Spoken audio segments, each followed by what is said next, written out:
అందరికీ praise lord. మే 17 ఈరోజు దేవుని వాగ్దానము. నీ దేవుడైన యెహోవా నీతో చెప్పి ఉన్నట్లు నిన్ను ఆశీర్వదించును. ద్వితీయోపదేశకాండం 15వ అధ్యాయము 6వ వచనము.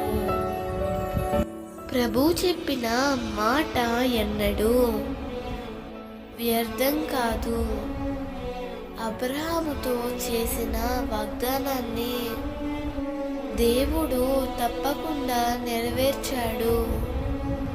ఆకాశ నక్షత్రాల వలె సముద్ర తీరమందలి ఇసుక రేణువుల వలె ఆశీర్వదించాడు. ప్రియమిత్రమా, నీ జీవితంలో కూడా ప్రభు చేసిన వాగ్దానాలు తప్పకుండా నెరవేరుతాయి.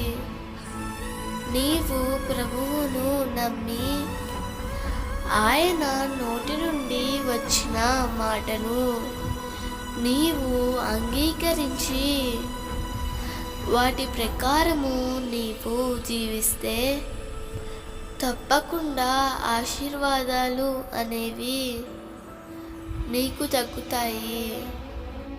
ఆనాడు దావీదు వెంట కృపాక్షేమాలు ఏ రీతిగా వచ్చాయో అలాగే కృపాక్షేమాలు నీకు తోడుగా ఉండి నిన్ను ఆశీర్వదించునుగాక. ఆమేన్.